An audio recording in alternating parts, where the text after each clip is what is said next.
자리에서 일어나서 구약 나훔서를 같이 읽겠습니다. 구약 나훔서는 1299페이지에 있습니다. 1299페이지 나훔 1장 1절에서 3절까지 읽겠습니다. 네. 같이 읽겠습니다. 니느웨에 대한 중한 경고 곧 엘고스 사람 나훔의 묵시의 글이라. 여호와는 투기하시며 보복하시는 하나님이시니라. 여호와는 보복하시며 진노하시되 자기를 거스리는 자에게 보복하시며 자기를 대적하는 자에게 진노를 품으시며 여호와는 노하기를 더디하시며 권능이 크시며 죄인을 결코 사하지 아니하시느니라. 여호와의 길은 피리바람과 강풍에 있고 구름은 그 발 아래 뒷거리로다. 아멘. 여기에 3절에 보면은 죄인은 결코 사하지 아니하신다. 이런 말씀은요, 그 하나님의 나무라시는 말씀을 듣고도 회개치 않는 죄인은 절대로 사하지 않는다는 얘기입니다. 예. 우리 말씀을 위해서 기도하겠습니다. 하나님 아버지, 오늘 아침에는 나훔서를 가지고 예배드리고자 합니다. 오늘 이 말씀을 축복해 주시옵소서.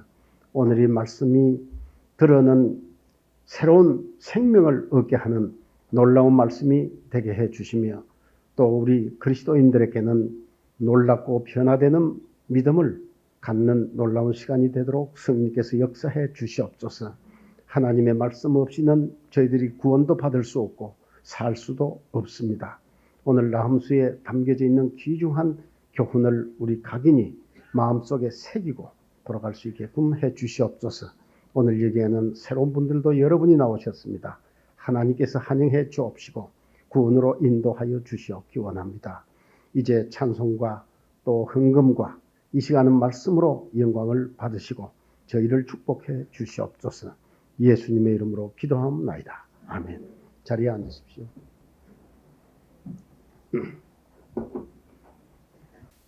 작년까지 제가 구약 소선지서에 관해서 말씀을 드렸습니다. 작년 7월, 8월 우리 그 미가서를 제가 말씀을 드렸습니다.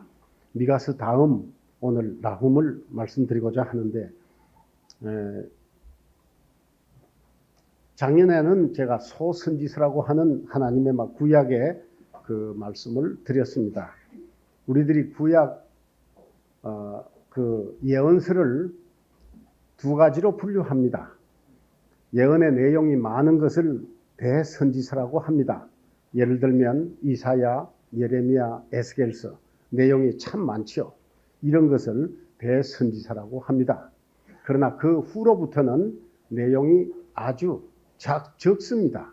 그래서 소선지서라고 구분을 합니다.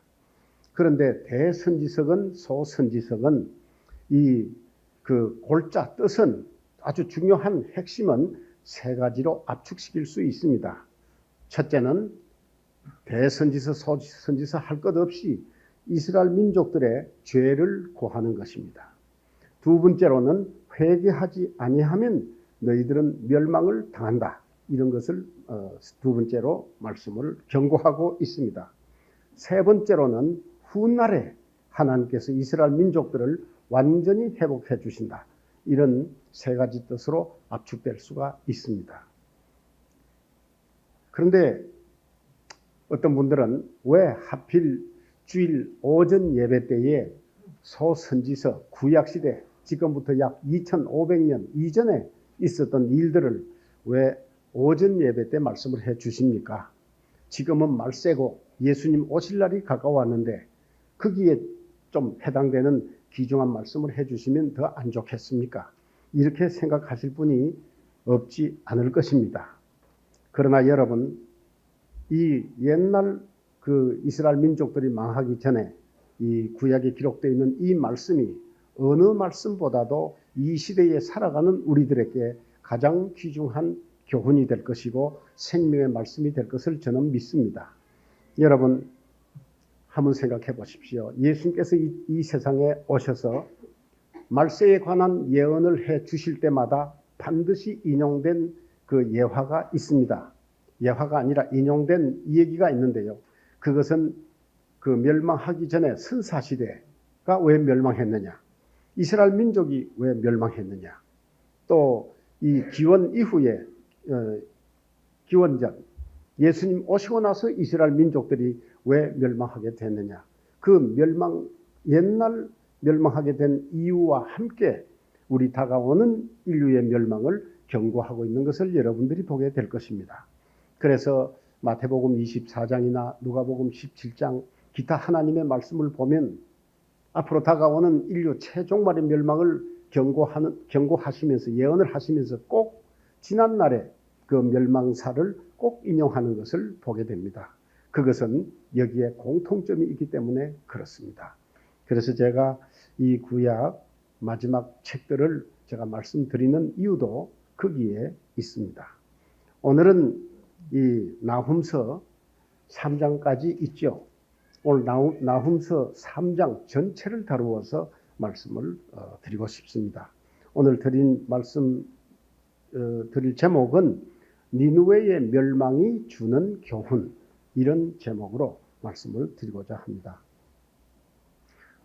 우리들은 이 성경을 통해서 교훈 받는다고 하는 것, 이것은 아주 중요한 일입니다.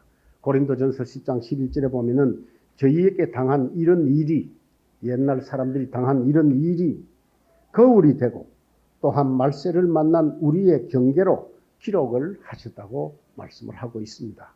그래서 오늘 니느웨 성이 왜 멸망했느냐, 여러분들이 잘 들으시면 귀중한 교훈을 받게 될 것입니다. 오늘 어떤 분들에게는 어려울지도 모르지만은 저는 어렵게 전하지를 못합니다. 저는 쉽게 전합니다. 여러분들이 경청을 잘 하시면 알아들을 수 있을 것입니다. 먼저 나훔서에 관해서 말씀드리고 싶습니다. 이 나훔서는 나훔이라고 하는 선지자가 하나님으로부터 말씀을 받고 기록을 한 것이 나훔서입니다. 불과 3장밖에 안 됩니다. 그래서 소선지서에 속하는 것이죠. 나훔이라고 하는 이름을 제가 찾아보니까 위안자라 그런 뜻인데, 이분의 경고가 니느웨 백성들에게 위안이 되지를 못한 것이 아주 유감입니다. 이분은 엘고스의 사람이라고 했는데, 엘고스라고 하는 지역은 고대 명사고, 엘고스라고 하는 것을 찾아보니까 이스라엘 북쪽의 가바나움 지역을 엘고스라고 합니다. 나훔이라고 하는 선지자는 기원전 600년경 사람입니다. 이 사람은 상당히 오래 활동하지는 못했지만은 한 5, 60년 그 시대의 선지자로서 활동한 것으로 생각이 됩니다. 나훔서의 중심은 무엇이냐? 이것은 이스라엘 민족들에 대한 예언이 아닙니다. 이때까지 미가서라든지 호세아라든지 아모스라든지 요엘이라든지 이런 것은 전부가 이스라엘 민족들을 상대로 하는 예언이었습니다. 그러나 나훔서는 니느웨 백성들을 위한 경고의 말씀입니다. 그래서 니느웨에 대한 중한 경고라 이렇게 기록이 되어 있습니다. 니느웨는 여러분 이스라엘 민족이 아니고 함의 후예입니다. 함, 니므롯의 아주 정통 후손들입니다. 이 나훔서를 기록하게 된 것은 그 당시 나훔 시대 때 니느웨 백성들의 죄가 너무 관영했습니다. 그래서 하나님으로서는 거의 한계에 도달을 한 것입니다. 그래서 죄에는 반드시 하나님의 진노와 응징이 있는 것입니다. 그래서 더 견딜 수 없는 하나님께서 이 나훔을 통해서 니느웨 백성들에게 경고하는 말씀입니다. 그래서 여기 잘 보십시오. 2절을 보십시오. 1절에는 니느웨에 대한 중한 경고라. 그냥 경고라고 해도 엄중할 텐데 여기에는 중한 경고라. 그 다음에 2절에는 하나님은 투기하시며 보복하시는 하나님이시니라. 여호와는 보복하시며 진노하시되 자기를 거스리는 자에게 보복하시며 자기를 대적하는 자에게 진노를 품으신다. 여기에 진노 보복 두세 번씩 반복하고 있는 것을 볼 수 있습니다. 그래서 그 당시 니느웨 백성들의 죄가 얼마나 중한가 이런 것을 알 수 있습니다.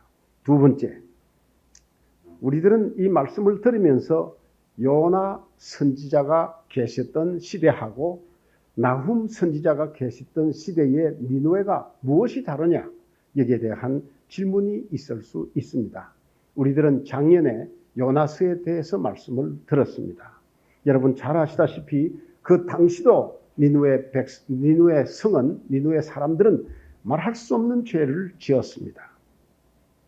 그래서 니느웨 요나서 1장 1절에 보면 1장 1절인가요? 거기에 보면은 그 니느웨 백성들의 죄가 하나님에게 상달이 되었다고 기록이 되어 있습니다. 그래서 옛날 그 요나 시절에 니느웨 사람들은 말할 수 없는 죄를 지은 사람들입니다. 그때도 한계에 도달한 것 같습니다. 그래서 하나님께서 멸망시키기 전에 요나를 보낸 것입니다. 그러나 요나는 한 번에 처음 파송했을 때는 요나가 거역을 했습니다. 그래서 저 다시스 욥바로 도망을 쳤습니다.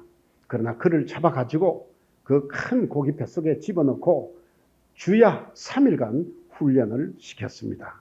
훈련을 받은 요나는 이제 그 니느웨 성 사람들을 두렵게 여기지 아니하고 용감하게 니느웨 성을 찾아가서 하나님께서 전해주신 말씀 그대로 전하는 것을 볼 수 있습니다. 니느웨 사람들아, 이제 너희들의 죄가 하나님께까지 상달이 됐다. 이제 너희들은 멸망을 당할 것이다. 그 이야기를, 그 말씀을 그는 찾아가서 증거했습니다. 그런데 여러분, 요나의 경고의 말씀을 들은 니느웨 사람들은 어떠한 태도를 취했습니까? 그들은 회개를 하였습니다. 이렇게 악독하고 사악한 니느웨 사람들이 회개를 한다는 것은 정말로 상상도 할 수 없습니다. 누구보다도 그들의 회개가 사람을 놀라게 한 것은 요나였습니다. 요나는 정말로 상상도 하지를 못했습니다. 자기의 예언, 경고의 말씀이 떨어지자마자 하늘에서 불벼락이 떨어져서 니느웨 성 사람들은 순식간에 멸망할 줄로 알았습니다. 그러나 사태는 정반대로 일어났습니다. 그것은 그들이 임금으로부터 말단 백성에 이르기까지 하나님의 경고를 듣고 그들은 회개한 것을 볼 수 있습니다. 그들은 참 머리에 티끌을 쓰고 왕으로부터 백성에 이르기까지 왕은 왕관을 벗고 또 왕복을 벗고 보좌에서 내려와서 땅에서 뒹굴며 죄 지은 것을 한탄하며 슬퍼하며 통회하며 회개를 했습니다. 임금이 이렇게 회개를 했을진데 니느웨 성의 모든 백성들은 얼마나 회개를 했겠습니까? 온 백성들이 금식을 하며 회개한 것을 우리들이 성경에서 보게 됩니다.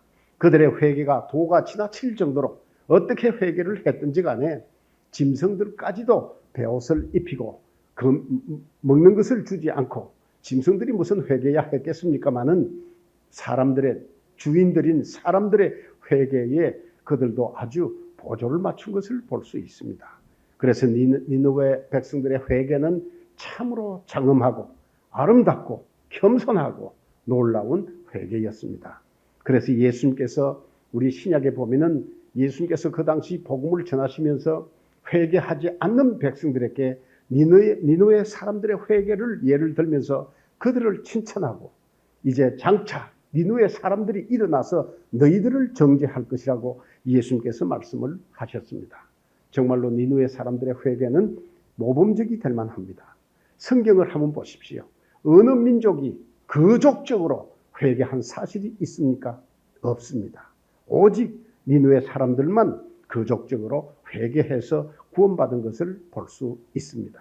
정말로 그들은 복받은 민족이었습니다. 그래서 하나님의 진노가 사랑으로 변하고 하나님의 그 멸망시키겠다고 하는 그 멸망이 그들에게는 말할 수 없는 축복으로, 구원으로 변했던 것입니다. 그래서 그들은 정말로 구원받고 하나님의 사랑과 하나님의 축복을 엄청나게 받게 된 것입니다. 그런데 여러분, 오늘 이제 그건 요나서의 일이고, 오늘 나훔 또 보니까 니느웨에 대한 중한 경고라 이렇게 기록이 되어 있습니다. 이것은 도대체 무슨 일입니까? 요나서와 나훔서의 이 시간적 그 공간이 얼마나 될까요? 여러분, 이 나훔이라고 하는 선지자는 요나 선지자보다도 근 100명 이후의 선지자입니다. 그러니까 요나서 시대에 지나서 100년이 지난 것이죠. 그 100년이 지나서 니느웨 사람들은 또 죄를 지은 것을 우리들이 여기에서 보게 되는 것입니다. 네. 그래서 100년의 공간이, 시간적 공간이 있는 것을 우리들이 잘 아셔야 되겠습니다. 네. 그래서 여러분, 이 100년이 지나서 이들은 또다시 타락을 한 것입니다. 그래서 하나님께서 이들을 또다시 회개를 했더라면 또 구원받을 수 있을 텐데, 이제 나훔의 경고를 듣고는 이들이 회개치 아니했습니다.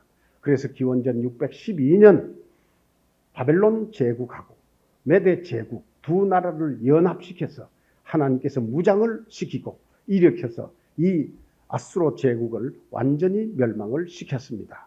니느웨 성은 아수로 제국의 수도였습니다. 그래서 그들은 기원전 612년에 이 지구상에서 존재도 없는 완전히 영원히 멸망해버린 불쌍한 민족이 된 것입니다.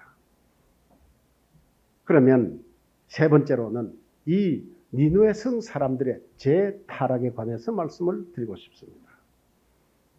여러분,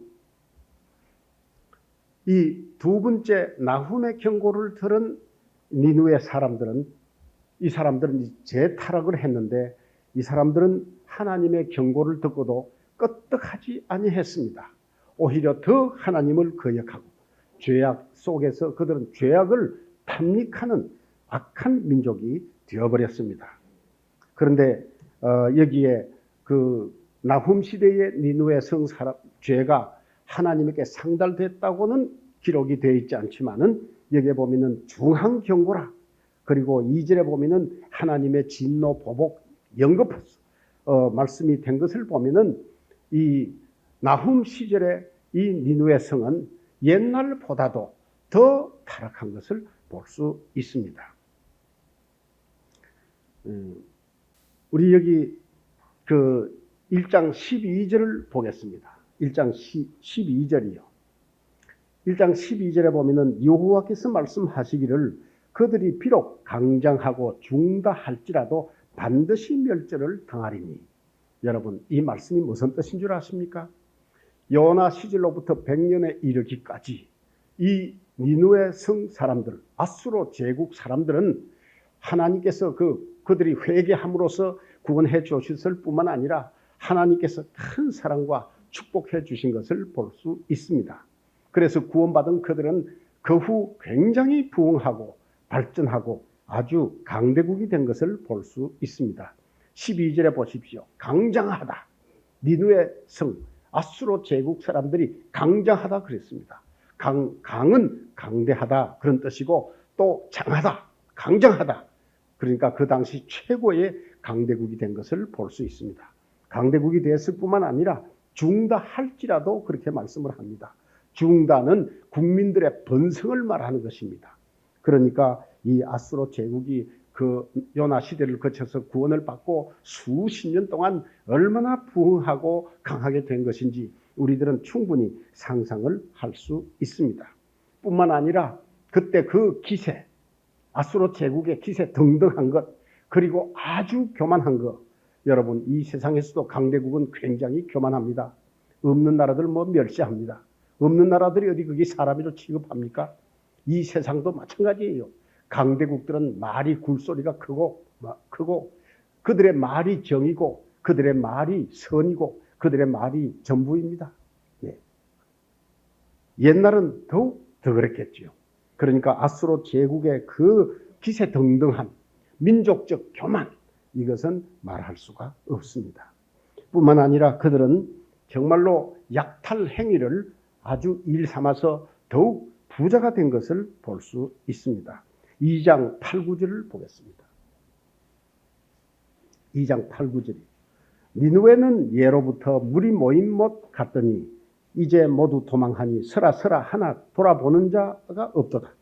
은을 노력하라 금을 넉탈하라. 그 저축한 것이 무한하고 아름다운 기구가 풍부함이니라. 여기 보십시오.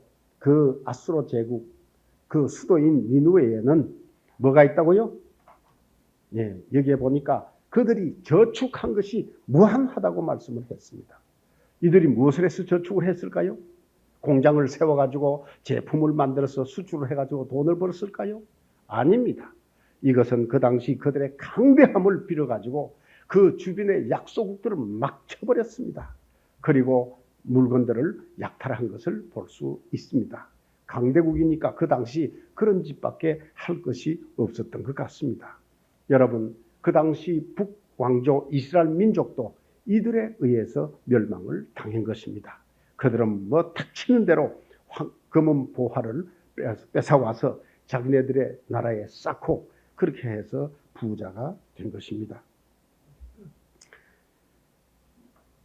그리고 2장 11절 12절 보겠습니다. 2장 11절에 보면 이제 사자의 굴이 어디뇨? 젊은 사자의 먹는 곳이 어디뇨? 전에는 수사자, 암사자가 그 새끼 사자와 함께 거기서 다니되 그것들을 두렵게 할 자가 없었으며 수사자가 그 새끼를 위하여 식물을 충분히 찢고 그 암사자를 위하여 무엇을 움켜서는 취한 것으로 그 굴에 채웠고 찢은 것으로 그 구멍에 채웠었도다. 그렇게 기록이 되어 있습니다. 여기 잘 보십시오. 아수르 제국을 무엇으로 비유했느냐? 아주 건장한 수사자와 암사자의 활동 또 그리고 그 굴로 비유를 했습니다.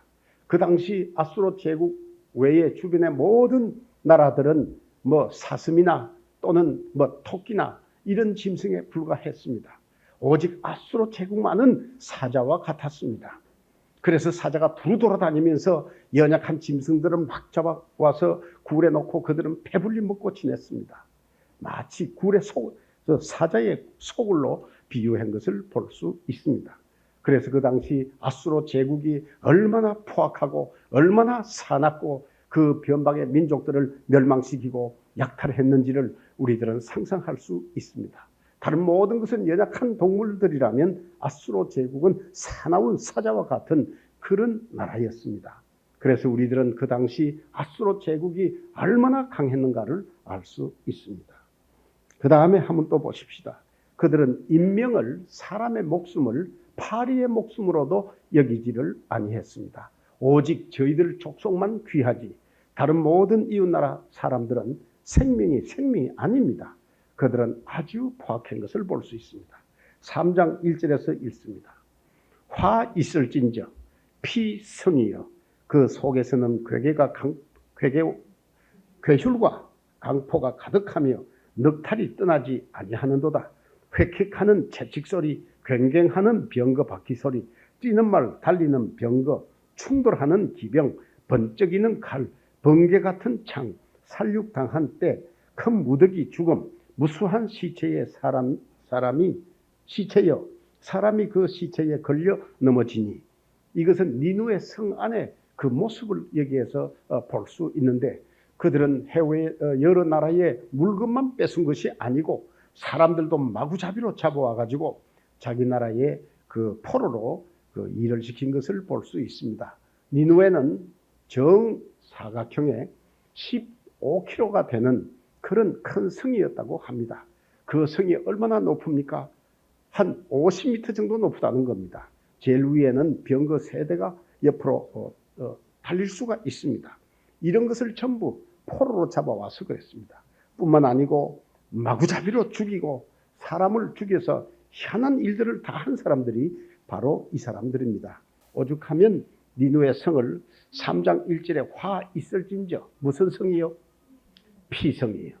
피성이요. 피로 얼룩진 피로 가득한 성입니다.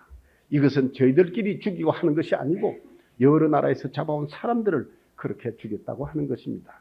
그래서 그 당시 아수르 제국이라고 하면 가장 사납고 가장 사악하고 포악한 민족으로 악명이 높았던 사람들입니다.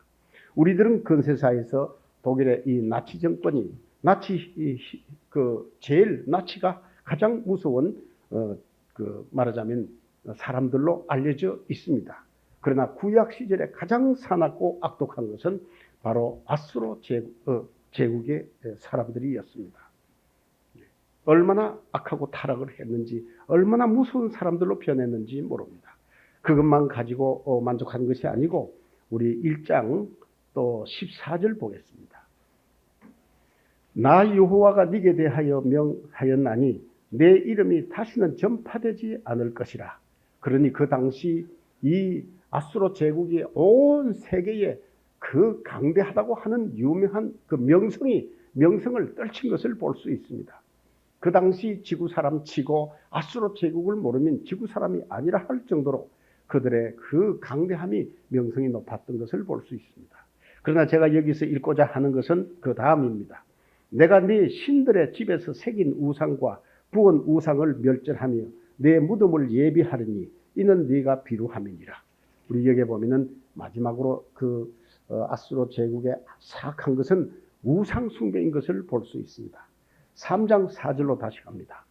이는 마술의 주인된 아리따운 기생이 음행을 많이 함을 인함이라. 그가 그 음행으로 열국을 미혹하고 그 마술로 여러 족속을 미혹하느니라. 이렇게 기록되어 있어요. 여기에 보면은 음행 또 미신행위 이런 것이 이 아수르 제국의 특히 그 수도 니느웨에서 성한 것을 볼 수 있습니다. 아까 여러 가지 못되고 악한 일들은 사람에 대해서 해친 죄악입니다. 그러나 제가 마지막에 이 우상숭배, 온갖 미신 행위는 사람이 아니고 대사람이 아니고 이것은 하나님에 대해서 범하는 죄인 것입니다. 아까 그 죄도 흉악하지만은 여러분 하나님에 대한 죄는 이것은 정말로 용서받을 수 없는 죄인 것입니다. 그래서 하나님은 이렇게 패역하고 이렇게 포악하고 이렇게 사납고 또 하나님을 대적하는 이 니느웨 성 사람들을 살려주실 이유가 없었던 것입니다. 그래서 하나님은 나훔을 보내서 그들에게 이 멸망을 고하도록 한 것입니다. 여러분, 제가 지금까지 말씀드린 것은 니느웨의 포악성, 니느웨의 재타락입니다. 우리가 여기서 하나 알 수 있었던 것은 나훔 시대의 니느웨 사람들은 요나 시대의 니느웨 사람들보다도 훨씬 사악하고 포악하고 더 모질게 나쁜 사람이 된 것을 우린 여기에서 볼 수 있습니다. 사랑하신 여러분, 우리들이 여기에서 주의해야 할 것은 사람이 한 분 진짜 구원받았는지 제가 구원받은 사람을 두고는 아닙니다만은 일단 예수를 믿는 사람들이 다시 타락을 하면 믿지 않을 때보다도 훨씬 사람이 악해지고 더러워진다는 것을 우린 여기에서 배울 수가 있습니다. 니느웨 사람들은 옛날에 요나 시대 그들이 구원받기 이전보다도 나훔 시대에 그들이 훨씬 더 악하게 됐다는 사실입니다. 그래서 제 타락은 사람을 아주 더 나쁜 사람으로 만드는 것입니다. 그래서 우리들은 구원받은 후에 다시 재타락하지 않도록 우리들은 우리 스스로를 주의하고 경계해야 할 필요가 있습니다. 여러분, 누가복음 11장 20절 이하에 보면은 예수님께서 그 귀신이 사람들 점유하고 있다가 이제 예수님을 영접함으로 귀신이 쫓겨나온 것에 대해서 이 얘기를 하고 있습니다. 네. 우리 모두 예수를 모를 적에는 마귀의 지배하에 있습니다. 예를 들어서 우리 모두 한 사람 속에 마귀가 하나씩 들어있다고 한번 생각해 보십시다. 그러나 예수님을 영접함으로 그 마귀가 도망가 버리고 맙니다. 예수님이 들어오니까 지가 그 마음속에 견딜 수 없는 거지요.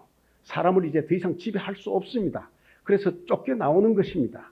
그래서 들로 산으로 돌아다닙니다. 그러나 한 번 나갔던 마귀는 또다시 찾아와요. 노크를 하는 것입니다. 누가 있나 없나? 하나님의 말씀이 가득하고 예수님이 중심에 있으면 어이쿠 급이 나라 해가지고 영 도망가 버리지만은 놓고 해도 아무 대답도 없고 문이 환히 열려 있고 빈 마음으로 들어 있으면 마귀가 좋아서 들어가는 것입니다. 아, 들어와 보니까 멋지구나. 깨끗하게 청소했네. 예수님의 보혈로 소재한 모양이지. 아무도 없네. 나가서 다시 자기의 동료 귀신 7을 데리고 들어와 가지고 그 안에서 함께 거한다고 말씀을 기록했습니다. 마귀 하나가 점유하고 그 사람을 지배할 때 하고 7 귀신이 들어와서 지배할 때 여러분 상태가 어떻겠습니까? 이것은 더러운 타락의 비율은 1대 7입니다. 7배나 더 더럽다는 것이지요. 그래서 우리들은 이 신앙생활을 하다가 정말로 타락해서 다시 타락하지 않도록 해야 됩니다. 아시겠어요? 더 나쁜 사람이 되니까요. 그 전에 하루 술 한 대를 먹었으면 나중에는 7대를 먹을 것입니다. 네. 거짓말을 한 번 했으면 옛날에 나중에는 거짓말을 7번 하게 될 것입니다. 갑절로 타락할 것입니다. 맥갑절로 타락할 것입니다. 우리 베드로후서 2장 22절에 보면은 그리스도인들이 제 타락에 대해서 경고를 하고 있습니다. 여러분, 개는 주인의 상에서 떨어진 것을 먹습니다. 아시겠어요? 집에 개 있는 사람 손 좀 들어보십시오. 네, 아이고, 예, 손 내리십시오. 개 기를 수 있으면 개 좀 기르십시오. 그래야 떨어진 걸 먹지요. 네, 여러분, 개는 주인의 상에서 떨어지는 건 먹습니다. 떨어진 몫은 개의 몫입니다. 맞습니까? 떨어진 것도 주워 먹지 말아요. 그건 개밥을 뺏어 먹는 것과 같다고요. 네. 전 뭐 떨어지면 이건 절대로 안 줍니다. 이건 개 몫이니까요. 네. 자, 이건 우스개 이 얘기고요. 그런데 개는 주인의 상에 떨어지는 것이 제 몫인데 이것이 제 떨어진 건 먹지 않고 지가 토한 것을 토해가지고 또다시 먹는다고 한번 생각해 보십시오. 이건 정말로 한 집에서 못 기를 겁니다. 그렇죠? 네. 어떻게 그 개하고 입을 맞출 수 있겠어요? 네. 여러분, 재 타락하는 것은 마치 개가 토하였던 것을 먹는 것과 같다고 비유를 하고 있습니다. 여러분, 꼭 같은 그 말씀에 돼지 비유를 들었어요. 여러분, 돼지를 깨끗하게 이제 씻어 놓습니다. 돼지울도 깨끗하게 청소를 하고 몸도 아주 깨끗하게 씻어 놨어요. 얼마나 멋집니까? 돼지 한번 보십시오. 귀엽다고요. 네, 아주 귀여워요. 그래서 미국에서는 애완용으로 많이 기르지 않습니까? 그런데 이놈이 또다시 그냥 진탕 속에 들어가서 뒹굴었어요. 여러분, 그 돼지 모습은 아까보다도 씻기 전보다도 더 더럽습니다. 그래서 우리 그리스도인들이 재타락하면 이전 상태보다도 나중에 모습이 훨씬 더럽고 지저분하고 악하고 그런 것을 여기에서 가르쳐 주신 것입니다. 여러분, 니느웨는 꼭 그런 격이었습니다. 그 이전에 노아시 이전에 그때 상태보다도 나훔 시대의 니느웨 사람들은 이 세상에서 최고의 악명 높은 그런 사악한 백성, 포악한 민족이 되었습니다. 그래서 기원전 612년 바벨론 제국 그리고 메대 두 나라가 연합을 해서 치도록 하나님께서 그들에게 기회를 주신 것입니다. 그래서 이 지구상에서 존재도 없게 됐습니다. 지금 오직 19세기 프랑스 또 20세기의 그 영국 탐험가들이 그것을 발견했는데 거대한 성곽의 흔적만 남아 있을 뿐이고 또 약간 그 문화적 유산이 있는 것을 발견했을 뿐입니다. 이 지구상에 살아있는 아수르 제국은 영원히 그때 망한 이후 존재하지를 않습니다. 여러분, 재타락이 얼마나 무서운가를 알 수 있습니다. 히브리서 10장 29절 30절에 보면은 그리스도의 피로 죄 사함을 받은 후에 진짜 또다시 한번 타락하면 하나님의 심판이 얼마나 엄중한가를 히브리서 10장에 경고를 하고 있습니다. 우리들이 살다가 보면은 종종 이런 사람들을 보는데 참으로 그들을 볼 때 비참하고 어리석고 또 참 정말로 저주받을 사람, 물론 지옥에 가는 것은 아니지만은 정말로 하나님의 모든 것을 잃고 반대로 하나님의 진노를 받아야 할 사람이다. 이런 것을 느끼게 되는 것입니다. 사랑하신 여러분, 오늘 나훔서를 우리가 읽으면서 우리 그리스도인들은 재타락하지 않도록 자신을 경계해야 합니다. 아시겠습니까? 우리는 타락은 고사하고 우리들은 계속 앞을 향해서 우리의 믿음이 계속 성장해 나가야 하는 것입니다. 날마다 변화함을 받고 새 사람이 되는 것이 신앙생활의 본질인 것입니다. 나는 여러분들이 그런 사람이 되시기를 바랍니다. 끝으로 그러면 도대체 이 니느웨 백성들이 한때는 분명히 구원을 받고 하나님을 경외하고 우상에서 전부 다 돌아와서 거룩한 생활을 하고 기쁜 생활을 했는데 어쩌다가 100년의 역사가 지나서 니느웨는 이런 타락한 사람이 되었느냐? 그 원인이 무엇이냐? 오늘 그것이 메시지의 결론이요, 메시지의 핵심입니다. 여러분 무엇이라고 생각합니까? 니느웨 백성들이 이렇게 재타락해가지고 멸망한 이유가 어디에 있느냐? 그런 얘기입니다. 무엇이라고 생각을 하십니까? 네. 무엇이라고 생각을 하십니까? 누가 용감한 사람 한 분 일어나서 얘기 좀 해보십시오. 무엇이라고 생각을 합니까? 네. 회개하지 아니했어요. 나훔 선지자 경고의 말씀 듣고 회개했으면 될 것을 맞습니다. 회개 안 해서 멸망한 것도 사실입니다. 네. 예? 왜 재타락을 했습니까? 예? 우상숭배했기 때문에. 그것도 맞는 말이죠. 그런데 왜 우상숭배했습니까? 문제는. 예, 제가 결론 내리겠습니다. 그건 뭐냐 하면요. 핵심이 뭐냐 하면 믿음이 자손들에게 개성되지 아니하는 데 문제가 있습니다. 맞죠? 네. 니느웨 시절에는, 그 요나 시절에는 그들이 구원받고 온 성이 굉장히 행복한 생활을 했습니다. 하나님에게 영광 돌리고 구원받은 것을 감사하고 기뻐하고 정말로 축복된 생활을 했습니다.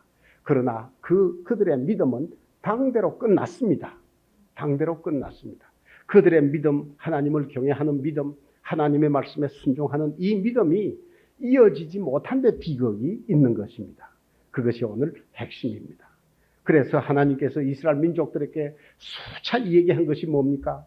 너희들 자신이 하나님을 나를 경외하고 내가 너희에게 준 모든 말씀과 명령에 순종해라. 그리고 너희 자손들에게도 이 믿음을 가르치라고 말씀을 했습니다. 우리 구약의 신명기 6장을 다 같이 보겠습니다. 네. 조중한 형제 맞아요. 우상숭배 안 했으면 그들이 멸망하지 않을 텐데. 예. 자, 신명기 6장으로 돌아가십시다. 모두 다 찾고 같이 읽겠습니다. 신명기 6장 4절부터 9절까지 읽겠습니다. 소리 맞춰서 같이 읽겠어요. 신명기 시작. 이스라엘아 들으라. 우리 하나님 여호와는 오직 하나인 여호와시니 너는 마음을 다하고 성품을 다하고 힘을 다하여 내 하나님 여호와를 사랑하라. 오늘날 내가 네게 명하는 이 말씀을 너는 마음에 새기고 내 자녀에게 부지런히 가르치며 집에 앉았을 때에든지 길에 행할 때에든지 누웠을 때에든지 일어날 때에든지 이 말씀을 강론할 것이며 너는 또 그것을 내 손목에 매여 기호를 삼으며 내 미간에 붙여 표를 삼고 또 내 집 문 설주와 바깥문에 기록할지니라. 보십시오. 앉으나 자나 깨나 나가서 행하나 집에 있으나 온 집에 하나님의 말씀을 써놓고 그 말씀을 기억하며 순종하고 살아가는 것입니다. 내 자신뿐만 아니라 우리 여기에 잘 보십시오. 몇 절입니까? 7절이죠. 내 자녀에게 부지런히 가르치며. 맞습니까? 네. 니느웨 백성들의 잘못은 어디에 있느냐? 내 자녀들에게 부지런히 가르친다는 것이 그만 이것이 이어지지를 못한 것입니다. 시편 우리 78편 보겠습니다. 시편 78편입니다. 1절서부터 8절까지 읽겠습니다. 같이 읽겠습니다. 내 백성이여 내 교훈을 들으며 내 입의 말에 귀를 기울일지어다. 내가 입을 열고 비유를 베풀어서 옛 비밀한 말을 발표하리니 이는 우리가 들은 바요 아는 바요 우리 열조가 우리에게 전한 바라. 우리가 이를 그 자손에게 숨기지 아니하고 여호와의 영예와 그 능력과 기사한 사적을 후대에 전하리로다. 여호와께서 정거를 야곱에게 세우시며 법도를 이스라엘에게 정하시고 우리 열조에게 명하사 저희 자손에게 알게 하라 하셨으니 이는 저희로 후대 곧 후생 자손에게 이를 알게 하고 그들은 일어나 그 자손에게 일러서 저희로 그 소망을 하나님께 두며 하나님의 행사를 잊지 아니하고 오직 그 계명을 지켜서 그 열조 곧 완고하고 패역하여 그 마음이 정직하지 못하며 그 심령은 하나님께 충성치 아니한 세대와 같지 않게 하려 하심이로다. 여러분, 이건 무슨 뜻이에요? 너희들이 하나님을 경외하고 명령에 순종할 뿐만 아니라 너희의 자손들에게도 그 자손의 자손들에게 그 자손의 자손들에게 이 하나님을 경외하는 믿음, 말씀에 순종하는 이 믿음은 계속 이어져야 한다. 그런 얘기입니다. 맞죠? 그래서 시편 112편 1절에서 이 3절까지 보면은 하나님을 경외하며 그 말씀에 순종하는 자가 복이 있다고 말씀을 합니다. 사랑하신 여러분, 이 믿음이 전수되지 아니하면 당대로 끝난다는 것을 알아야 합니다. 그래서 우리 잠언 22장 6절 마땅히 가르칠 것을 아이에게 가르치라. 그리하면 커서도 그것을 뜻하지 아니하리라고 말씀을 하셨습니다. 여러분, 그래서 가정예배가 귀중한 것입니다. 가정예배가 귀중해요. 네. 할 수만 있다면 매일 저녁 하십시오. 지금 한번 우리 살고 있는 세상은 아주 무질서하고 죄악이 간영하고 온갖 악하고 더러운 일들이 얼마나 많은지 모릅니다. 오늘날 무당, 미신, 점쟁이 어느 때보다도 지금 이들이 많이 일어나고 있습니다. 사랑하신 성도 여러분, 우리 여러분 자신 신앙생활이 중요한 것은 정말 할 것도 없습니다. 그러나 여러분까지라면 여러분의 가정의 내일의 희망은 없습니다. 당대로 끝날 것입니다. 우리의 이 귀한 믿음 누구에게 전수돼야 되겠습니까? 사랑하는 우리 가족에게. 언제까지요? 예수 그리스도 오실 때까지. 아시겠습니까? 주일학교가 왜 귀합니까? 네. 우리 아이들에게 또 믿음을 전수할 수 있기 때문에 주일학교가 귀중한 것입니다. 학교 공부 대단히 중요합니다. 지금은 막 입학, 학교에서 발표하는 때입니다. 그래서 자칫 잘못하면은 믿음 생활보다도 이 학교 들어가는 이것을 더 우선시하기가 쉽습니다. 그러나 그거 주의해야 합니다.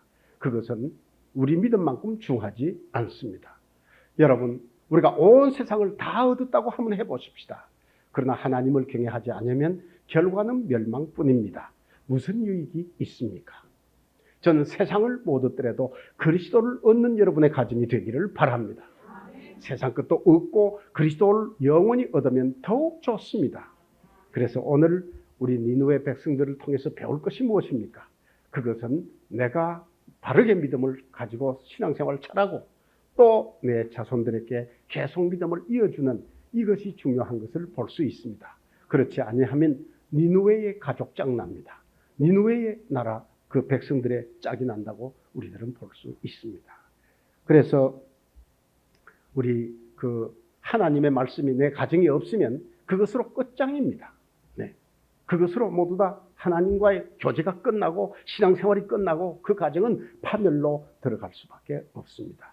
가정도 마찬가지요, 나라도 마찬가지입니다. 여러분, 여호수아가 이 세상을 떠날 적에 아주 이스라엘 민족들은 조짐이 안 좋았습니다. 그래서 여호수아는 이렇게 말했어요. 너희들이 우상을 숨기고 싶으면 그것이 그렇게 좋으면 너희 마음대로 해라.